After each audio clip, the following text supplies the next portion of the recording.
Michael Jackson's home Neverland is a 3,000-acre ranch 3 hours north of Los Angeles. As with most of his life, it has to be seen to be believed.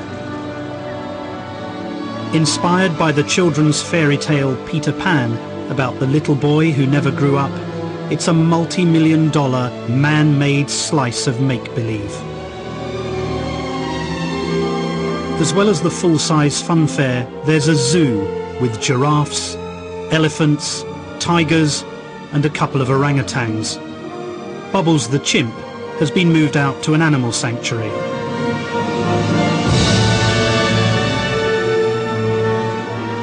It's literally paradise for a 10-year-old child. But Michael Jackson is now 44. The inspiration for Neverland, Peter Pan. Why is Peter Pan a figure of such interest and inspiration to you? Because Peter Pan, to me, represents something that's very special in my heart. You know, he represents youth, childhood, never growing up, magic, flying, everything I think that children and wonderment and magic, what it's all about. And to me, I just have never, ever grown out of loving that or thinking that is very special.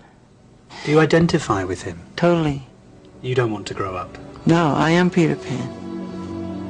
Well, you're not your Michael Jackson. I'm Peter Pan in my heart. The climate is a problem for Jackson.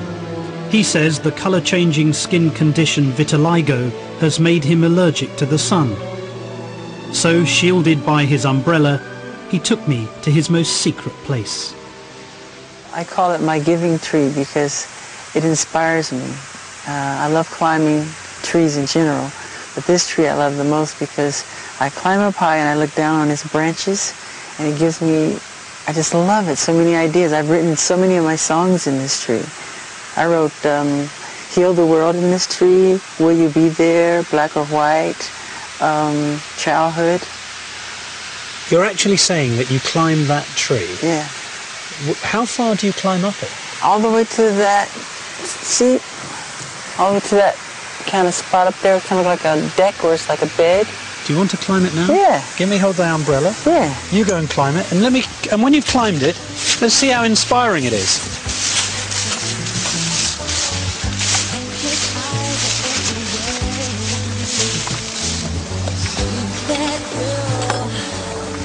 Aren't you coming? No way. This is a big secret. I never show anybody my giving tree. Okay, I'll try. I'm slightly worried about my shoes slipping. Come on. Is it safe? Of course. I'm frightened. My inspiration. I think I'm going to stop here. You don't climb trees? No, I do not. You're missing out. I'll leave you to it.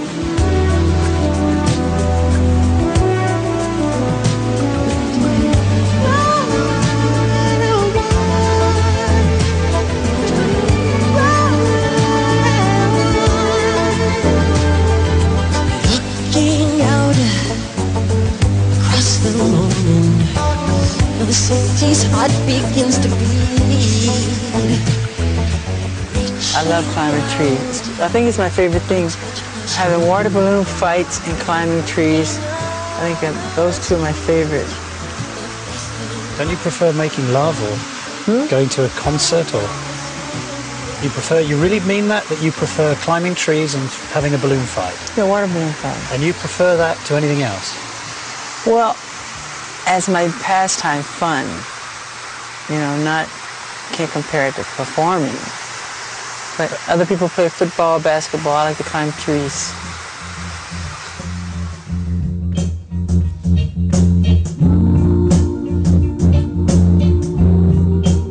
So how had this singing and dancing genius arrived in the surreal place that is his life today? I started to look for answers back at the beginning.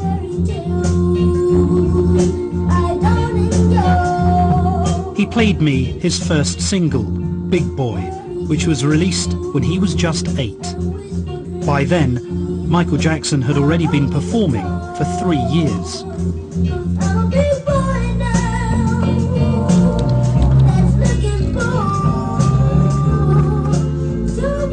Do you remember when you first discovered that you had a special musical talent? My mother caught me making my bed one day, and I was singing. And she said to my father that I could sing, and he didn't want to hear of it. You know, he said that Jermaine's the lead singer, not Michael. My mother said, Joe, you really should hear him sing. He can sing. He goes, no, Jermaine's the lead singer of the group, and that's it. She forced him to listen to me, and once he listened to me, from that moment on, I was the lead singer of the group.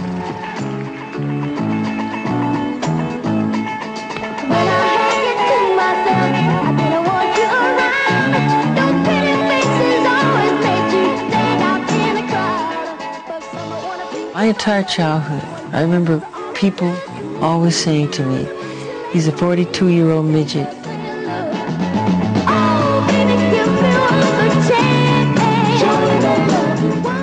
At first I didn't understand, but what they meant was the way I, moved on stage and the way I sang, like you say, the inflections or whatever. Did somebody teach you to do that? No, you can't teach that. You can't teach it. It has to come from inside. It's a gift, you know.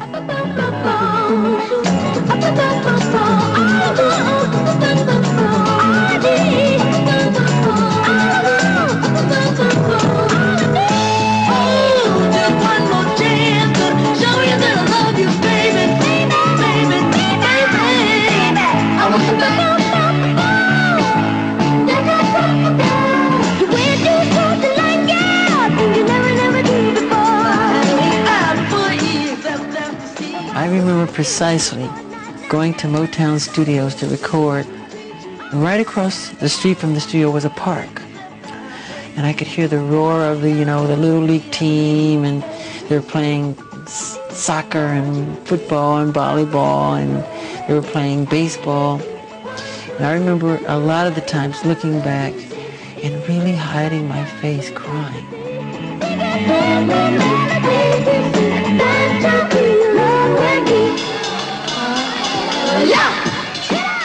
I wanted to play sometime, and I couldn't, I had to go.